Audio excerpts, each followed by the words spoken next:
ठीक है, is Neeraj and watching क्यूट्रिक्स 2.0। स्वागत है सभी का आज के सेशन में। डे 10 है आज। उत्तराखंड टीटी की तैयारी हम लोग कर रहे हैं, उत्तराखंड टेट की तैयारी हम लोग कर रहे हैं। और आज का जो सेशन है वो एरिया एंड पेरीमीटर यानी क्षेत्रफल और परिमाप का जो है सर्किल यानी कि वृत्त के बारे में हम लोग पढ़ने वाले हैं। और जितने भी क्वेश्चन मैं कराऊंगा उसी के अंदर आपका पूरा यूटेट कवर हो जाएगा, चाहे यूटेट 1 की बात करें चाहे 2 की बात करें। दोनों ही यूटेट आपका इसमें कवर हो जाएगा। मतलब जितने भी क्वेश्चन एग्जाम में आते हैं वो इससे बाहर नहीं आएंगे। मैं 7-8 क्वेश्चन ही कराऊंगा अभी। इसके बाद जब प्रैक्टिस सेशंस होंगे तब तो होंगे ही क्वेश्चंस, लेकिन अभी मैं बिल्कुल आपको बेसिक से बता दे रहा हूँ। ठीक है, हर चीज़ बहुत ध्यान से देखिएगा। चलिए शुरू करते हैं आज की क्लास। इससे पहले वाली क्लास में हम लोगों ने स्क्वायर और रेक्टेंगल यानी कि वर्ग और आयत के क्वेश्चंस करे हैं, तो उनको भी आप एक बार देख लीजिएगा। वो बहुत इंपॉर्टेंट है, एग्जाम में एक क्वेश्चन उसका पक्का आता है। सर्किल का भी एक क्वेश्चन 100% आएगा। ठीक है, तो बेसिकली अगर हम बात करते हैं सर्किल की, तो सर्किल हमारा क्या हो गया, ये हमारा सर्किल हो गया। ठीक है, एक मिनट ना।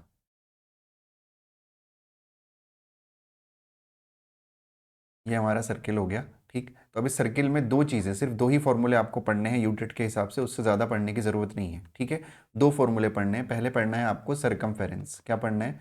सरकमफेरेंस, जिसको हम लोग परिमिति भी कहते हैं यानी परिमाप भी कहते हैं। ठीक है, यानी कि इसके जो ये सर्किल है इसके इसका योग, इसको हम सरकमफेरेंस कहते हैं, परिमिति भी इसको कहा जाता है। ठीक है, तो सरकमफेरेंस का जो फॉर्मूला होता है वो होता है 2πr। याद रखिएगा इसको, 2πr होता है, जहाँ पे पाई की वैल्यू मोस्टली हम लोग 22/7 ही लेंगे।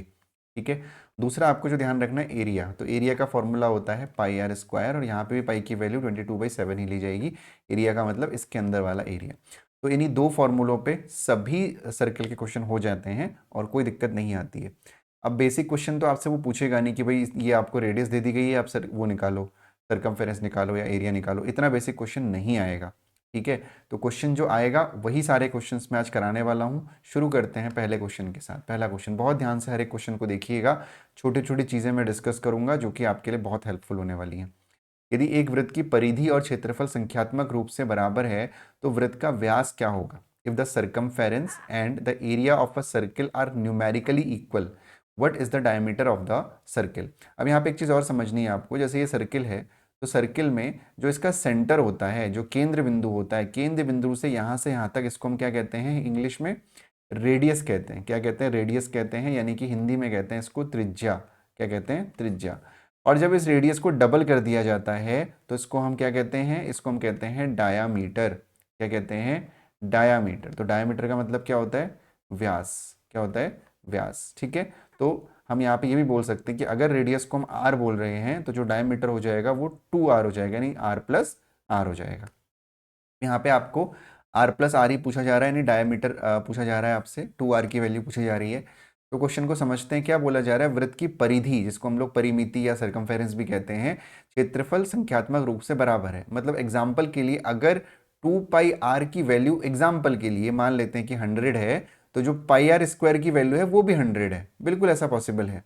ठीक है, मतलब दोनों की न्यूमेरिकल वैल्यू सेम है, तो इसका मतलब इन दोनों को हम इक्वल रख सकते हैं। इसका मतलब ये है कि 2πr की वैल्यू जो है πr² के बराबर हो सकती है। ठीक है, तो अब इस क्वेश्चन को सॉल्व कैसे किया जाएगा? बहुत सिंपल तरीका है सॉल्व करने का, देखिए ध्यान से। तो यहाँ पे 2πr को आप लिख सकते हैं π×r×r। ठीक है, तो r से r हमारा कैंसिल हो गया, पाई से पाई हमारा कैंसिल हो गया, और r ये आपका एक r बच गया और यहाँ पे एक 2 बच गया हमारा। 2πr की वैल्यू πr² को इक्वल बोली उन्होंने, तो r is equals to 2 is equals to r बच गया, यानी r की वैल्यू क्या हो गई? 2 यूनिट आ गई। तो अगर r की वैल्यू 2 यूनिट है तो जो डायमीटर होता है, जो व्यास होता है, वो रेडियस का डबल होता है, यानी कि 2r की वैल्यू 2 दूनी 4 यूनिट हो जाएगी। ऑप्शन नंबर बी आपका राइट आंसर होगा। ठीक है, अगला क्वेश्चन देखते हैं। यदि किसी वृत्त की त्रिज्या में 50% की वृद्धि कर दी जाए तो क्षेत्रफल में कितने प्रतिशत की वृद्धि होगी? If the radius of a circle is increased by 50%, what is the percentage increase in its area? ठीक है, तो अभी क्वेश्चन मैंने परसेंटेज में भी आपको कराया हुआ था, समझिएगा ध्यान से। वृत्त है, सर्किल है, उसकी रेडियस है, तो सबसे पहले हमें रेडियस को 10 एज्यूम कर लेना है। 10 एज्यूम इसलिए किया क्योंकि इससे कैलकुलेशन आसान हो जाएगी। क्योंकि बात एरिया क्षेत्रफल की जा रही है, तो ये हो जाएगा πr²। तो पाई होता है आपका 22/7। करने की जरूरत नहीं है, पाई को पाई ही रहने दो, आसान हो जाएगा क्वेश्चन। तो पाई इंटू रेडियस का स्क्वायर, यानी कि पाई इंटू 10 × 10, तो 10 × 10 होता है आपका 100, तो ये हो जाएगा 100 पाई। क्या हो जाएगा? 100 पाई, ठीक है। अब उसने बोला है कि आप रेडियस में 50% का इंक्रीमेंट कर रहे हो, तो रेडियस इक्वल्स टू हो जाएगा 50% इंक्रीमेंट का मतलब 10 इंटू कितना 150 अपॉन 100, ठीक। 20 से 20 कैंसिल हो गए, यानी रेडियस की वैल्यू 15 आ गई। ये सेम क्वेश्चन मैंने परसेंटेज में भी आपको कराया हुआ है, जब मैंने आपको परसेंटेज इंक्रीज डिक्रीज पढ़ाया था उसमें मैंने ये क्वेश्चन आपको कराया हुआ है, ठीक है।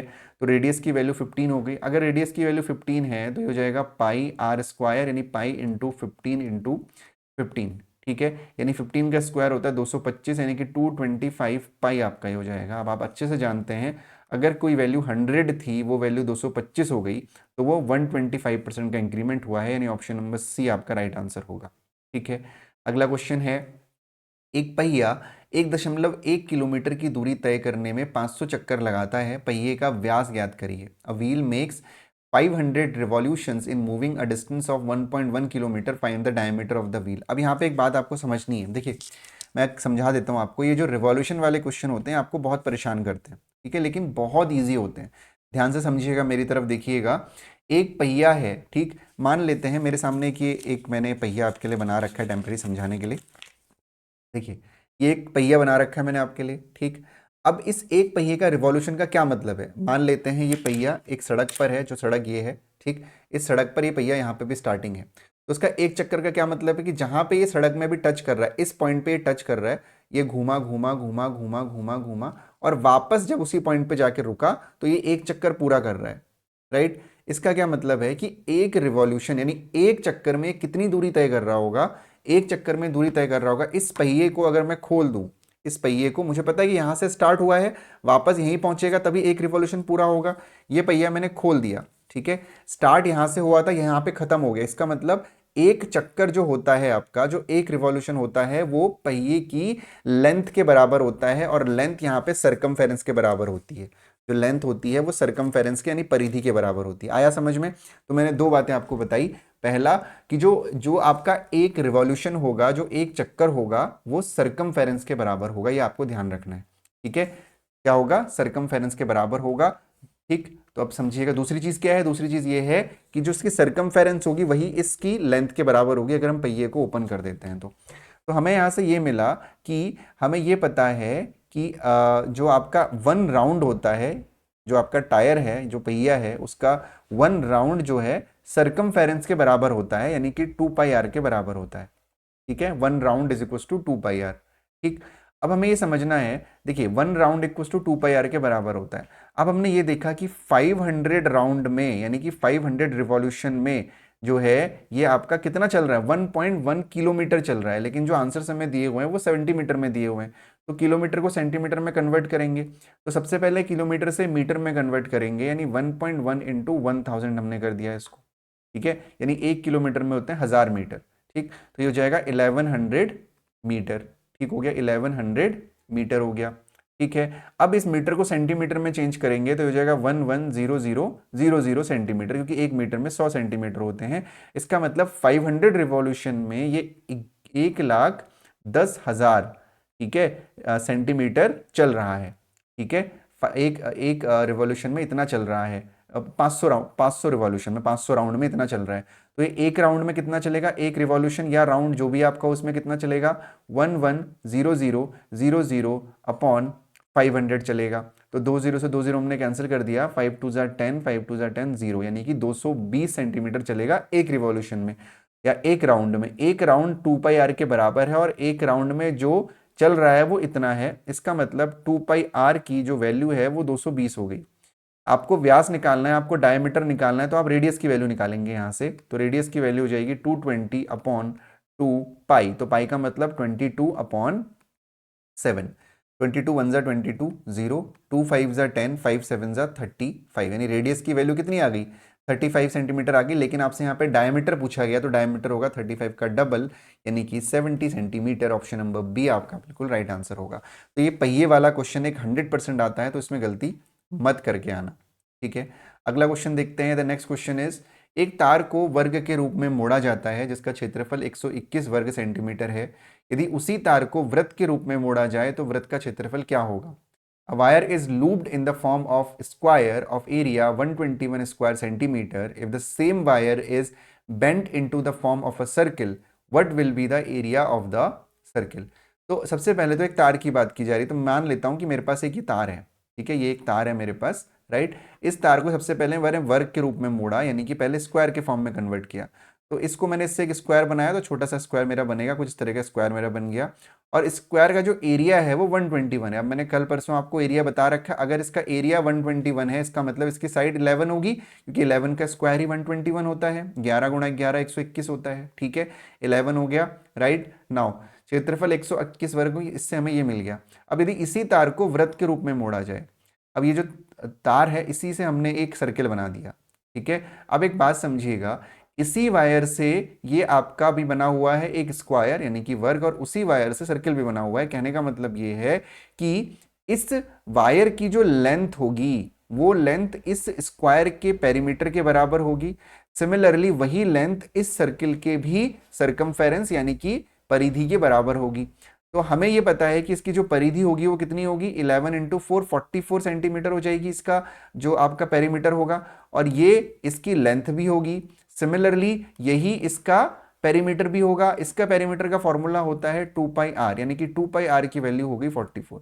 आपको वृत्त का क्षेत्रफल निकालना है, यानी आपको पाई आर स्क्वायर की वैल्यू निकालनी है, यानी आपको पहले आर निकालना होगा।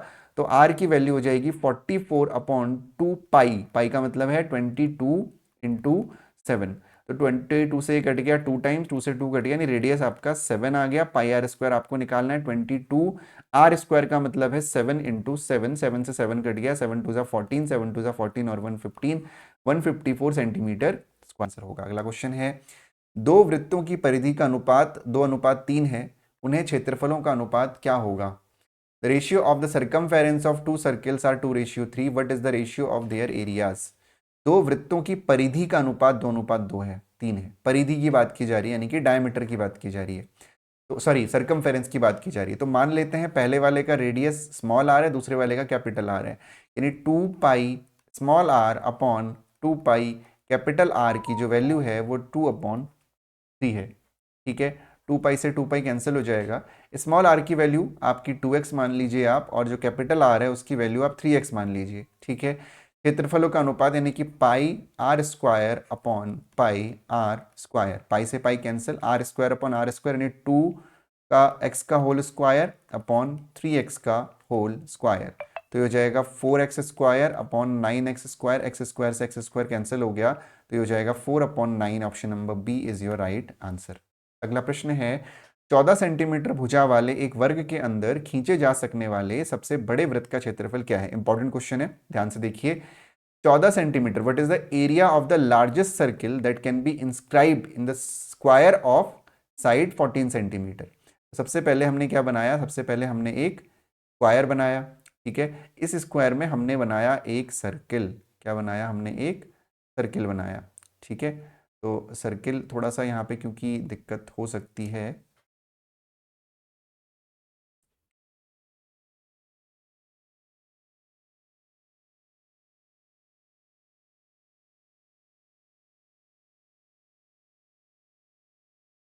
चलिए हो गया इंस्क्राइब सर्किल पूरा, ठीक है। ये हो गया इसके अंदर सर्किल। अब इसका आपको क्या बताना है, क्षेत्रफल बताना है, ठीक है। तो साइड जो है स्क्वायर की वो 14 है, मतलब ये पूरा आपका 14 है। अगर पूरा आपका 14 है तो आधा कितना हो जाएगा, 7 हो जाएगा 14 का आधा। अगर ये आधा 7 है तो इसका मतलब यहाँ से लेके यहाँ तक की वैल्यू भी 7 होगी, यानी कि रेडियस हमें मिल गई 7। बस रेडियस ही हमको निकालनी थी। अब आप क्षेत्रफल निकाल सकते हैं, that is pi are square, यानी कि 22/7 इंटू 7 इंटू 7, 7 से 7 कैंसिल हो गया, 7 टू ज़ा 14, 7 टू ज़ा 14 और 115, 154। ऑप्शन नंबर ए आप। एक वृत्ताकार पार्क के चारों ओर 7 मीटर चौड़ा रास्ता है। यदि पार्क की त्रिज्या 21 मीटर है तो रास्ते का क्षेत्रफल क्या होगा? A circular park has a path 7 meter wide running around it. If the radius of the park is 21 meter, find the area of the path.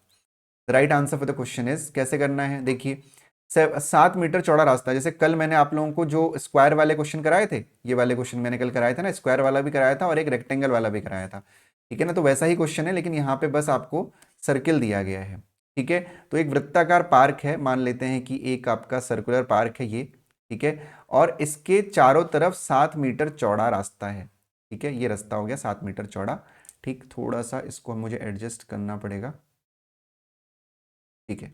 ये 7 मीटर चौड़ा रास्ता हो गया। ठीक, यदि पार्क की जो त्रिज्या है वो 21 सेंटीमीटर है, यानी कि यहां से लेके यहां तक 21 है, और जो पार्क की चौड़ाई है वो 7 सेंटीमीटर है, यानी यहां से लेके यहां तक आपका 7 है। ठीक है, तो रास्ते का क्षेत्रफल, अब रास्ते का क्षेत्रफल कैसे निकलेगा? जो ये पूरा सर्किल है, इस पूरे सर्किल का एरिया माइनस करेंगे जो अंदर वाला सर्किल है इसका एरिया। ठीक है, तो हमारा पूरे रास्ते का आ जाएगा। ठीक है, तो बाहर वाले के लिए जो रेडियस हो जाएगी वो कहाँ से कहाँ तक हो जाएगी? यहाँ से लेके यहाँ तक हो जाएगी, यानी कि 21 प्लस 7 28 हो जाएगा, यानी कि पाई इंटू 28 का स्क्वायर, यानी 28 इंटू 28 बड़े वाले का आ गया एरिया, माइनस छोटे वाले का एरिया, यानी पाई इंटू 21 इंटू 21। ठीक है, 28 का जो एरिया होता है वो होता है आपका कितना? 28 का एरिया, 28 का एरिया 784 784 पाई माइनस 441 पाई, 4 में से 1 गया 3, 8 में से 4 गया 4, 343 पाई। ठीक है, तो पाई की वैल्यू होती है 22/7, यानी 343 इंटू 22/7। 7 से इसको अगर आप करेंगे तो ये हो जाएगा आपका 49।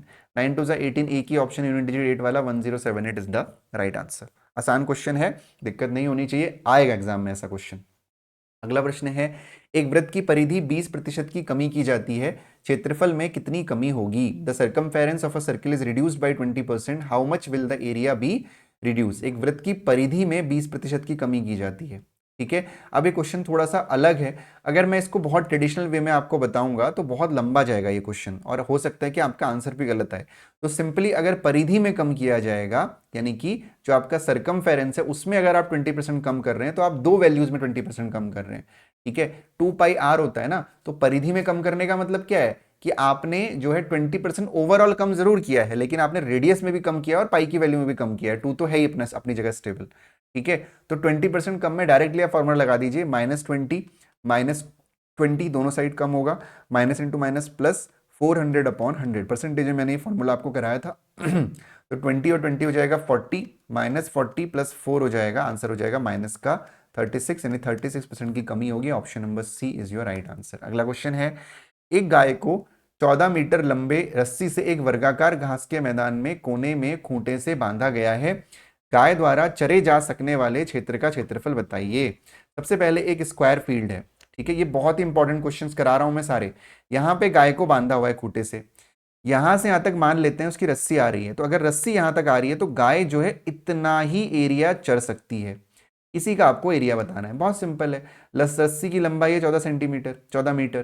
ठीक है, अब अगर आप देख पा रहे होंगे तो एक सर्किल जो होता है, एक सर्किल का 1/4 हिस्सा है ये। ठीक है, यानी जो भी सर्किल का एरिया होगा, क्या होता है एरिया? πr² अपॉन 4 करना पड़ेगा, क्योंकि एक सर्किल का 1/4 है। तो कितना हो जाएगा? पाई का वैल्यू 22/7, रेडियस आपको 14 दे रखा है, यानी 14 इंटू 14 और इंटू 1/4। ठीक है, 7 2 ज़ा 14 हो गया, 2 2 ज़ा 4 हो गया, 2 से कट गया 11 बार, 11 इंटू 14 154 होता है। Option number A is the right answer. ठीक है, अगला क्वेश्चन देखते हैं। अगला क्वेश्चन हमारे सामने, यदि एक वृत्त का परिमाप एक वर्ग के परिमाप के बराबर है तो उनके क्षेत्रफलों का अनुपात क्या होगा? अच्छा क्वेश्चन है, एग्जाम में आने वाला क्वेश्चन है। If the perimeter of a circle is equal to that of a square then the ratio of the areas is. एक वृत्त का परिमाप, वृत्त की बात करी जा रही है, यानी कि ये हमारा क्या हो गया? सर्किल हो गया। ठीक है, वर्ग के परिमाप के बराबर है, तो वर्ग आपका ये हो गया। अब वृत्त का परिमाप क्या होता है? 2πr होता है। वर्ग का परिमाप क्या होता है? 4 इंटू साइड होता है, 4 इंटू साइड होता है। तो यहां से साइड की वैल्यू निकाल सकते हो आप। साइड की वैल्यू कितनी हो जाएगी? साइड की वैल्यू हो जाएगी आपकी 2πr/4, यानी 2 2 ज़ा 4 हो गया, ये हो गया आपका πr/2। ठीक है, πr/2। तो उनके क्षेत्रफलों का अनुपात आपको बताना है। तो भाई इसका क्या होता है आपका क्षेत्रफल? πr² होता है, πr²। ठीक है, रेशियो ये वाला साइड इंटू साइड होता है, तो साइड तुम्हारा कितना आ गया? πr/2 into πr/2। तो एक पाई से एक पाई कैंसिल हो गया, दोनों आर से दोनों आर कैंसिल हो गए, यानी ये बच गया हमारा 1/π/4। 4 यहां चला जाएगा तो 4/पाई, एक पाई के फॉर्म में अगर आंसर होगा तो यही होगा, लेकिन पाई के फॉर्म में तो आंसर नहीं है। तो 4/पाई की वैल्यू हो गई 22/7। 7 को इधर ले जाइए, तो 7 4 ज़ा 28/22 हो जाएगा। 2 से एलिमिनेट करेंगे, 2 14 ज़ा और 2 11 ज़ा। ऑप्शन नंबर बी आपका राइट आंसर होगा, 2 14 ज़ा 2 11 ज़ा। ठीक है, सारे ही अच्छे क्वेश्चन है, किसी क्वेश्चन में दिक्कत होती है तो कमेंट सेक्शन में जरूर बताइएगा। अगला क्वेश्चन है, एक अर्धवृत्ताकार क्षेत्र का क्षेत्रफल 30,800 वर्ग मीटर है, इसका परिमाप क्या होगा? The area of a semicircular field is 30800 square metre, what is its perimeter. फिर से अर्धवृत्ताकार की बात की जा रही है, तो ये अर्धवृत्त हमारा ऐसा होता है, ठीक है। तो अर्धवृत्त का क्षेत्रफल क्या होता है आपका? अर्धवृत्ताकार क्षेत्र का क्षेत्रफल दे रखा है, आपको परिमाप बताना है। तो परिमाप तो हमने पढ़ा था, टू नहीं, पाई आर प्लस 2r, ये हमारा परिमाप होता है, नहीं हमें r चाहिए बेसिकली। तो r निकालने के लिए क्षेत्रफल क्या होता है? पाई आर स्क्वायर अपॉन 2 होता है, यानी पाई आर स्क्वायर अपॉन 2 की जो वैल्यू आपको दे रखी है वो 30800 दे रखी है, ठीक है। यानी कि आर स्क्वायर की जो वैल्यू हो जाएगी वो जाएगी 30800 इंटू 2 अपॉन पाई, पाई का मतलब है 22 इंटू 7 आपका ऊपर चला जाएगा। ये आपका 2 से कट गया 11 टाइम्स, 11 से कट जाएगा 11 2 जा 11 8 जा 0 0। अब देखिए आर स्क्वायर, तो 2800 को आप लिख सकते हो 7 इंटू 4 इंटू 100 और इंटू 7। तो आर की वैल्यू हो जाएगी अंडर रूट के अंदर 7 इंटू 7 इंटू 4 इंटू 100। तो 7 इंटू 7 में से एक 7 बाहर हो गया, 4 का 2 बाहर हो गया, 100 का 10 बाहर हो गया, यानी 7 2 जा 14 और 10 140, यानी रेडियस की जो वैल्यू आ गई वो 140 आ गई। रेडियस की वैल्यू अगर 140 है तो आपको पेरीमीटर निकालना है पाई आर, यानी कि पाई की वैल्यू होती है 22 अपॉन 7 इंटू आर का मतलब होता है 140 प्लस 2r यानी 2 इंटू 140।